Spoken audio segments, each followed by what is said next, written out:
Welcome welcome बच्चों, welcome मेरे channel में आपका स्वागत है। आज फिर मैं रियलाइजेशन अकाउंट है जो डिसोल्यूशन ऑफ द फर्म, मैं रियलाइजेशन के जनरल एंट्रीज को और करता हूँ कई, ताकि आप लोगों को जनरल एंट्री अगर क्लियर रहेगा तो रियलाइजेशन में दिक्कत नहीं आएगी। कुछ और एंट्रीज मैं लेता हूँ और अब बिल्कुल उसको एक्सप्लेन कर बहुत ईजी है, लेकिन आपका उसको बेनिफिट मिलेगा रियलाइजेशन।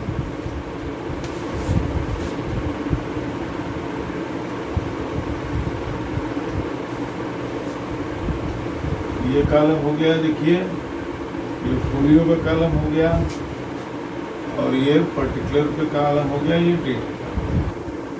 ठीक है जी, ये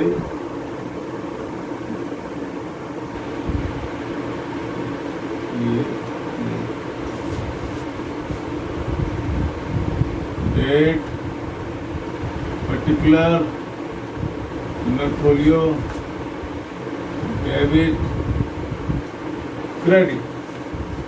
अब इसमें देखिए, इसमें दो पार्टनर्स हैं, अमन एंड हर्ष। कोई प्रॉफिट शेयरिंग रेशियो नहीं दिया है। मैं पूरा एंट्री का जो है वो पढ़ देता हूँ ठीक से, और आपको ज़्यादा कुछ करने का ज़रूरत नहीं पड़ेगा, सीधे आप क्वेश्चन लीजिए।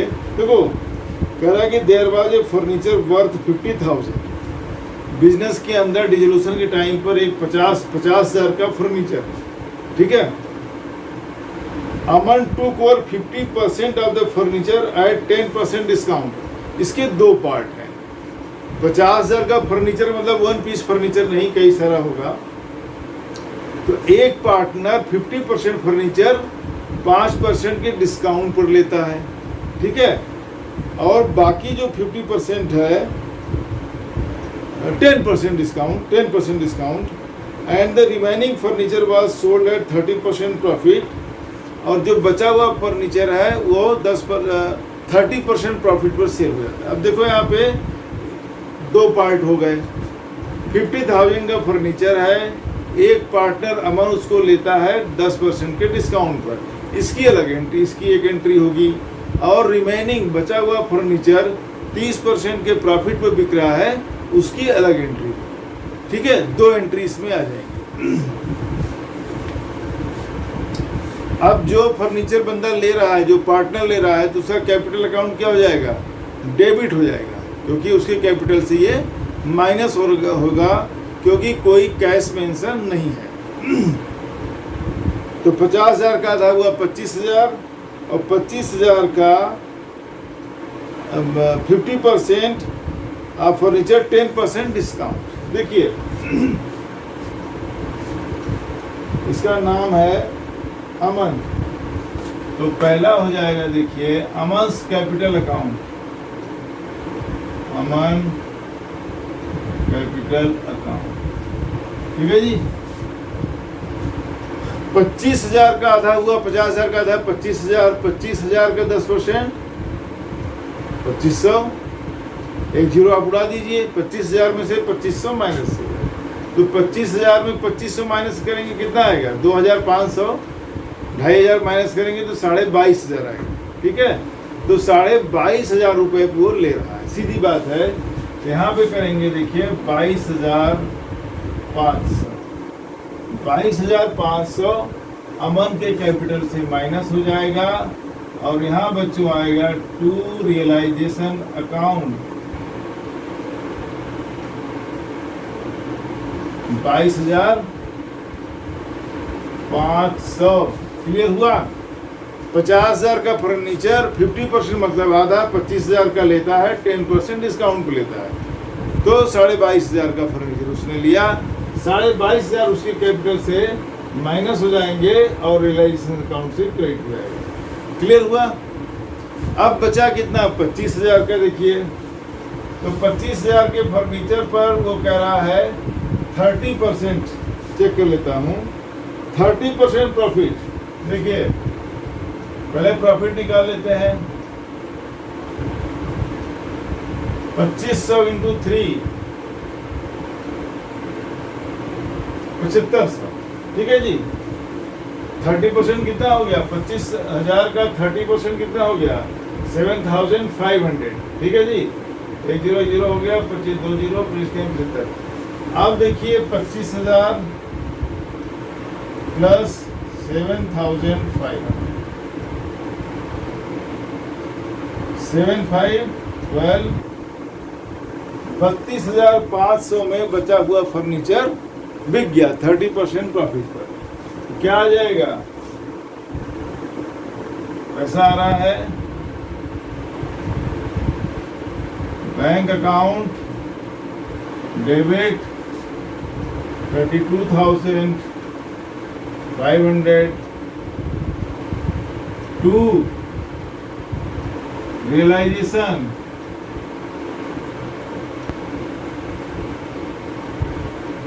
32,500।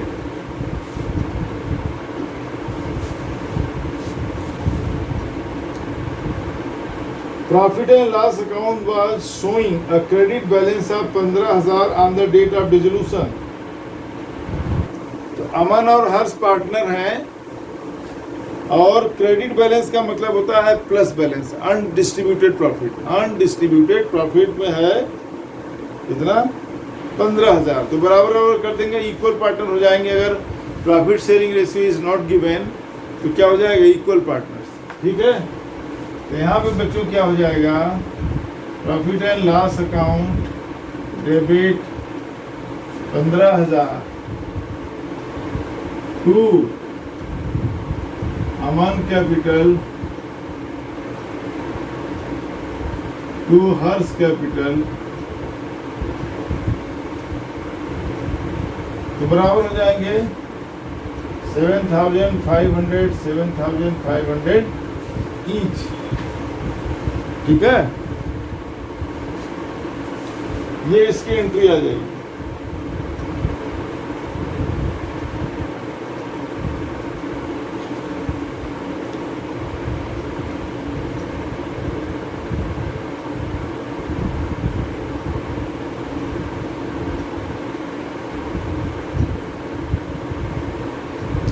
Harsh loan of 6,000 was discharged at 6,200। देखिए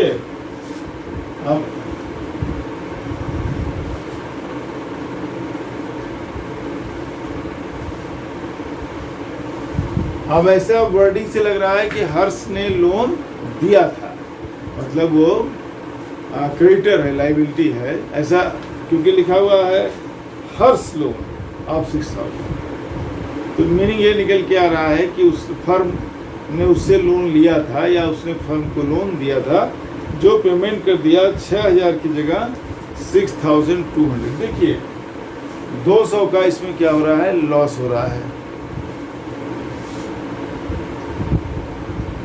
लोन अकाउंट डेबिट 6,000। अब लॉस होगा तो कहाँ जाएगा? उनके पार्टनर्स के कैपिटल अकाउंट से डेबिट हो जाएगा। यहाँ हो जाएगा profit and loss account 200 to bank account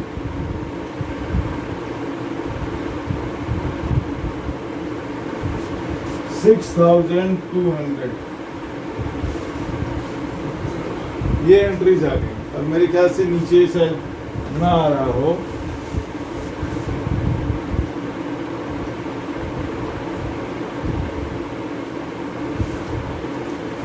अब मैं इसको हटा देता हूँ।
Firm paid realization expenses amounting to 5,000 on behalf of the Hers who had to bear the expenses. अब यहाँ समझा देता हूँ आपको।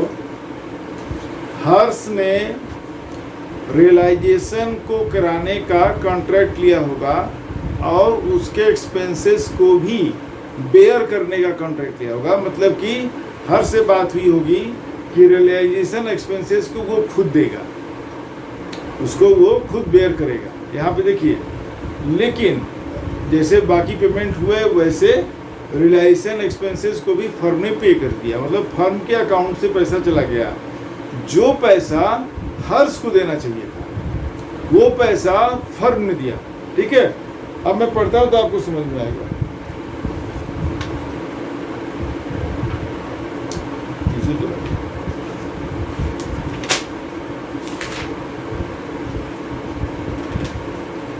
देखिए, कह रहा है कि firm paid realisation expenses amounting to 5,000 on behalf of Harsh who had to bear these expenses. ठीक है, तो अब पैसा फर्म ने दिया और बेयर करना था किसको? हर्ष को। तो हर्ष का कैपिटल क्या हो जाएगा? देखिए, हर्ष कैपिटल डेबिट हो जाएगा 5,000। ठीक है, Harsh capital debited 5,000 to bank.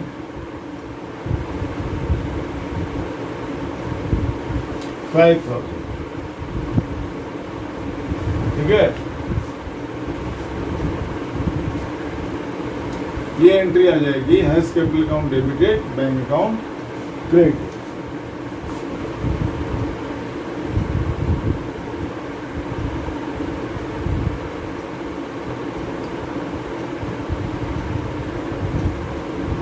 इसमें है अ क्रेडिटर है to whom the firm owed 6,000 accepted stock of 5,000 at discount of 5% and the balance in cash। देखो, एक चीज़ यहाँ बताते हैं आपको, पहले बताया है कि अगर किसी आउटसाइड लाइबिलिटी को कोई एसेट देकर के सेटिस्फाई किया जाता है या किसी कहीं क्रेडिटर है, कोई ये लोन है, अगर उसको लोन की जगह पे कोई एसेट दे देते हैं तो उसकी कोई एंट्री रियलाइजेशन अकाउंट में नहीं आएगी, क्योंकि प्रैक्टिकली वो पॉसिबल नहीं है। कि जिस तरह से ट्रीटमेंट होता है एसेट्स एंड लाइबिलिटी का, तो एक राइट साइड में आता है, एक लेफ्ट हैंड साइड में, क्रेडिट में, एक डेबिट में आता है, तो वो मतलब कि एक लेजर के टर्म्स को, कंडीशंस को पूरा नहीं करता है, वो आ नहीं पाएगा। तो इसलिए अगर सम लाइबिलिटी, किसी लाइबिलिटी को कोई एसेट दे करके अगर उसको एडजस्ट किया जा रहा है, सेटिस्फाई किया जा रहा है, तो उसकी कोई एंट्री रियलाइजेशन अकाउंट में नहीं आएगी।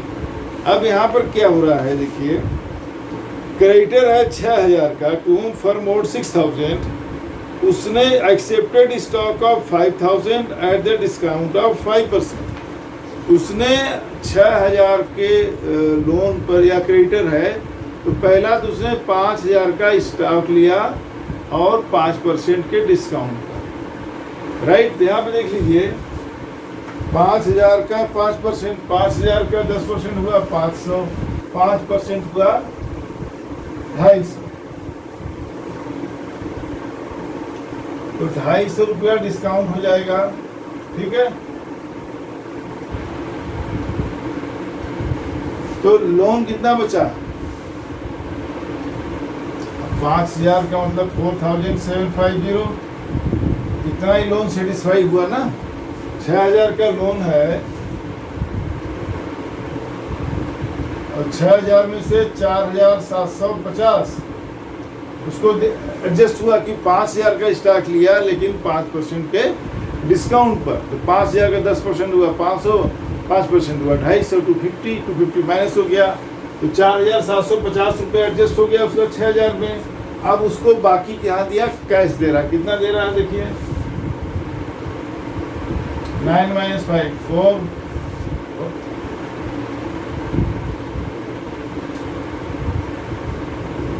5 ये 9 ये अगर 2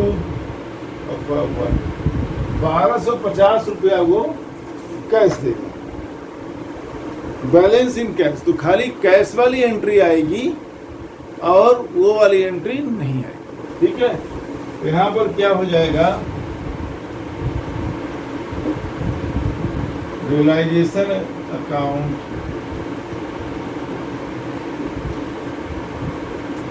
debit to bank account credit 1250, ठीक है।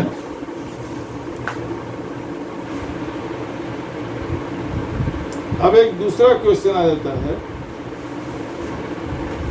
तो ये मैं मिटा देता हूं।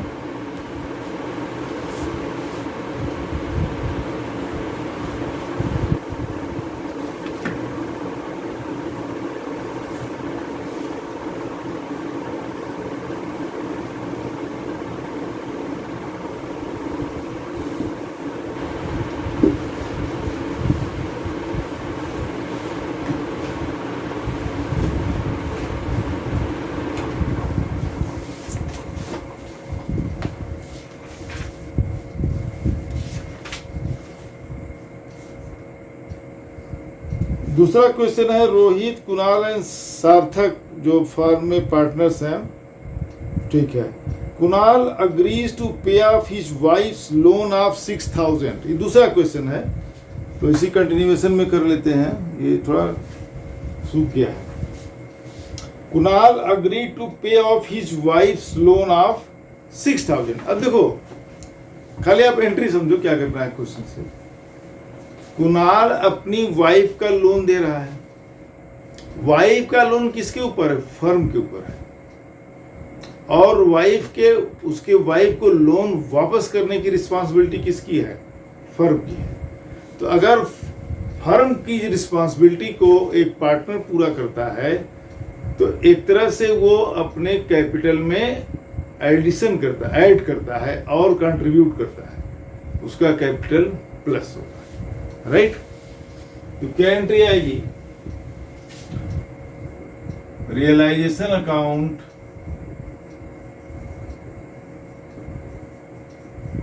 डेबिट टू, उसका नाम है कुणाल्स कैपिटल, कोई टू कुणाल कैपिटल, ठीक है। ये हो गया कितने का? 6000।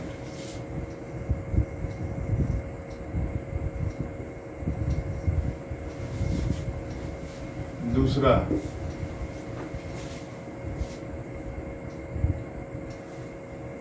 Total creditor of the firm were 40,000. Creditors worth rupees 10,000 were given piece of furniture costing 8,000 in full settlement, and remaining creditors allowed a discount of 10%. देखिए, फर्म के टोटल क्रेडिटर्स हैं 40,000, 40,000 के क्रेडिटर है, लाइबिलिटी है।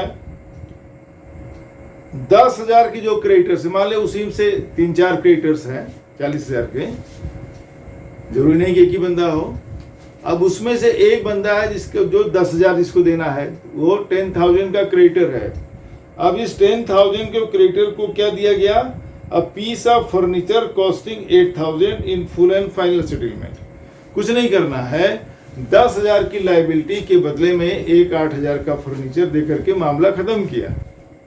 तो आपको हमने बताया कि अगर कोई लाइबिलिटी को सेटिस्फाई की जाती है, दिया जाता है, पूरा किया जाता है कोई एसेट दे करके, तो उसकी कोई एंट्री रियलाइजेशन अकाउंट में नहीं आएगी, ना कोई एंट्री होगी, ठीक है। तो 10 का, अब यहाँ पर हुआ क्या? 40,000 के क्रेडिटर में 10,000 का क्रेडिटर आपका कम हो गया, ठीक है, बचा 30,000। अब करा कि remaining creditors were allowed a discount of, हालांकि लैंग्वेज थोड़ी गलत लिखी है, रिमेनिंग क्रेडिट, अच्छा ठीक है, remaining creditors allowed a discount of 10%। जो 30,000 के क्रेडिटर्स हैं उन्होंने 10% का डिस्काउंट दे दिया। तो 30,000 का 10%, 3,000 का डिस्काउंट हो गया, कितना पेमेंट जाएगा? 27,000। इसकी एंट्री आएगी। तो यहां पे क्या हो जाएगा बच्चों? Realisation account debit, account debit 27,000 to bank account 27,000, right?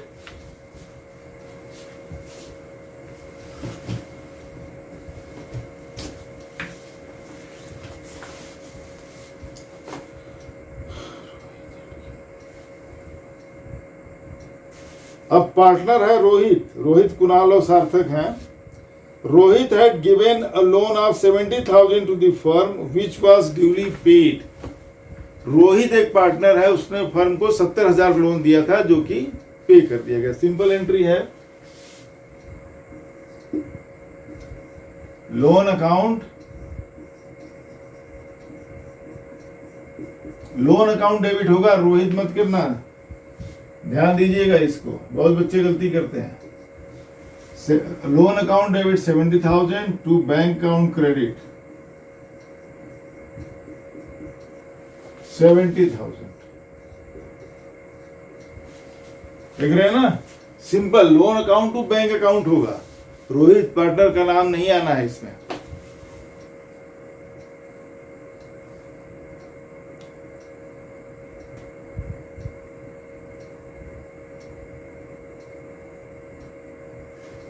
अब देखो एक है, a machine which was not recorded in the books was taken over by Kunal at 3,000।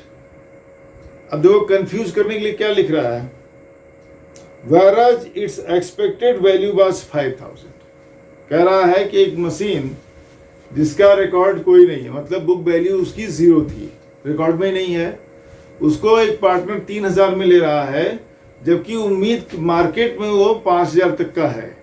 तो मार्केट में कितने का है इससे कोई मतलब नहीं है।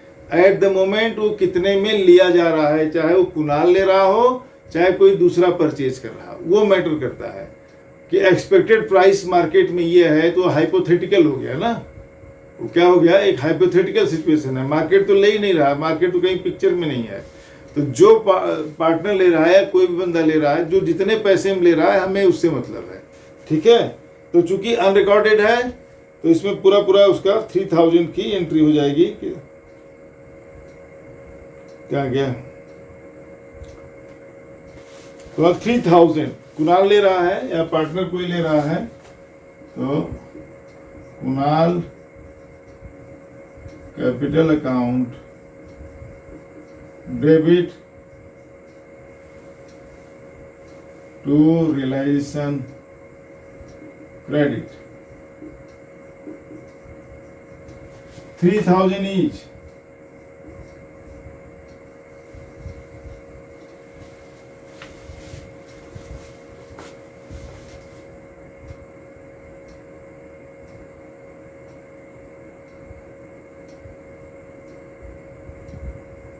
अब देखो कह रहा है कि फर्म है डेबिट बैलेंस है 15,000 in the profit and loss account on the date of dissolution. चूंकि इसमें रेशियो नहीं दिया गया है तो हम इक्वल ले लेंगे, कहीं रेशियो नहीं दिख रहा है। तो debit balance in profit and loss account का मतलब है लॉस, अनडिस्ट्रीब्यूटेड लॉस। देखिए क्या हो जाएगा, 3 पार्टनर्स हैं, ये आएगा कि नहीं आएगा उसमें, या इधर कर लेता हूं मैं। देखो चलो मैं इधर कर लेता हूं, ये शायद आ ना पाए, देखता हूं ना। देखो एबीसी कर दे रहे हैं, 3 पार्टनर हैं, नाम लंबे लंबे क्यों लिखे? एबीसी है, मान लो 3 पार्टनर्स। तो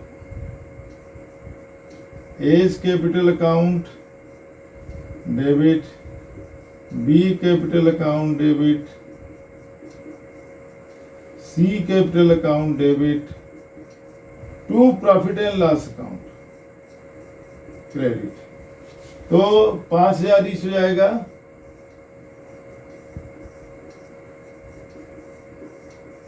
यहाँ हो जाएगा 15,000।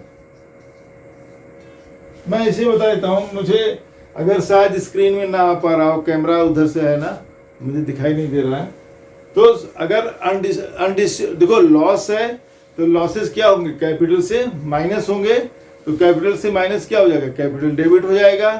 तो तीनों का कैपिटल, जो भी पार्टनर्स हैं, A's capital debit, B's capital debit, C's capital debit to profit and loss account credit, full amount 15,000, और इनका प्रॉफिट शेयरिंग रेशियो नहीं दिया है तो 5,000 कर देंगे। मतलब कि लॉस के केस में capital accounts are debited, undistributed profit के केस में capital accounts are credited, reverse entry हो जाती है। ठीक है, तो इस तरह से ये एंट्री आ गई। शायद स्क्रीन पे दिख रहा है कि नहीं दिख रहा है मुझे मालूम नहीं, कैमरा देखूंगा तो पता चलेगा।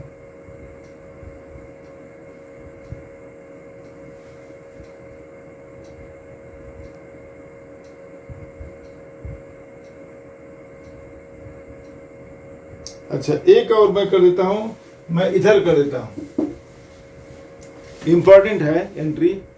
देखो सार्थक जो एक पार्टनर है, Sarthak paid the realisation expenses of 16,000 out of his private fund. मतलब रियलाइजेशन एक्सपेंसेस को एक पार्टनर सार्थक ने अपने पॉकेट से, अपने पर्सनल पैसे से पे कर दिया। ठीक है,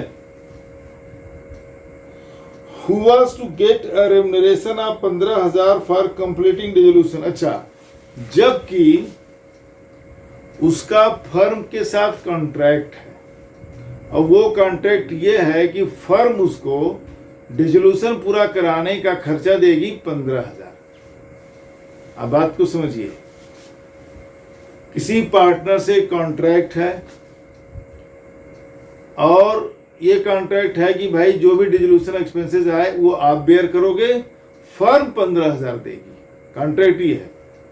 dissolution expenses to be paid by the firm is 15,000 to be paid, और एक्चुअल में जो आया वो आया 16,000। तो यहां पे देखिए कि जब कॉन्ट्रैक्ट हुआ है 15,000 का, तो कंपनी 15,000 ही देगी। ये उसका पर्सनल लॉस हो गया, और हम उसका पर्सनल अकाउंट नहीं बना रहे हैं, हम किसका अकाउंट बना रहे हैं, बिजनेस का अकाउंट बना रहे हैं। तो जब बिजनेस का लॉस नहीं है, प्रॉफिट नहीं है, तो हम उससे, हमारे से कोई मतलब नहीं है। ये पार्टनर का पर्सनल लॉस हो गया। उसने अपना हिसाब किताब लगाया और बताया कि भाई 15,000 लूंगा, सारा मैं मामला डिसोल्यूशन का काम पूरा कर दूंगा। अब अनफॉर्चुनेटली उसका खर्चा ज़्यादा आ गया, तो ये उसका लॉस है। कॉन्ट्रैक्ट का मतलब हुआ कि आप जानो, जो कंपनी या फर्म से कॉन्ट्रैक्ट हुआ है, फर्म उतना ही पैसा देगी। उसके बाद उनका अब वो 15,000 की जगह वो अगर 12,000 में हुआ होता तो उनका प्रॉफिट हो जाता, लेकिन नहीं हुआ 16,000 में, तो वो हमसे कोई मतलब नहीं है। जो फर्म का पार्टनर के साथ कॉन्ट्रैक्ट है, फर्म वही पैसा देगी। राइट, तो 15,000 है। तो एंट्री आज मैं इधर कर देता हूं, रियलाइजेशन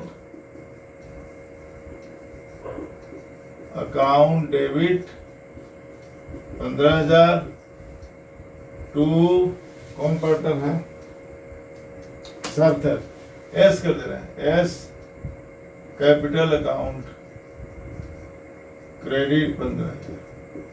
कॉन्ट्रैक्ट जो है वही माना जाएगा, वो उसका कितना खर्च हो रहा है, कितना नहीं खर्च हो रहा है, वो जाने। तो ये हमने कुछ मिला के हो गए होंगे 7-8-9 हो गए होंगे, लेकिन इंपॉर्टेंट जनरल एंट्रीज हैं। अभी मैं ढूंढूंगा, देखूंगा और भी, तो आपको सिलेक्टेड याद देख लेंगे, और भी जनरल एंट्रीज करा दूंगा, और भी चीज़ें क्लियर कर दूंगा कि कोई पार्टनर अगर फर्म की लाइबिलिटी को पे करता है, पार्टनर एसेट ले जाते हैं, तमाम ऐसे आते हैं जो कंफ्यूजिंग से लगते हैं लैंग्वेज में, तो वो मैं एक बार और करूँगा, देखूंगा। तो ये आपकी जनरल एंट्री क्लियर हो जाए तब मैं बनाऊंगा रियलाइजेशन अकाउंट। अच्छा, अभी आज के लिए बंद करते हैं। आप लोगों से गुजारिश, थोड़ा मेरा चैनल भी सब्सक्राइब कर लीजिए, अपने दोस्तों के साथ शेयर कीजिए, थोड़ा प्रमोट कर दीजिए, ये भी थोड़ा सा आगे कर दीजिए। और जितना आपको कहीं ज़रूरत है, डाउट है, तो आप उसमें कमेंट में डालिए, मैं उसको वीडियो कर दूंगा। मिलते हैं नेक्स्ट वीडियो में। Thank you for watching. Thank you.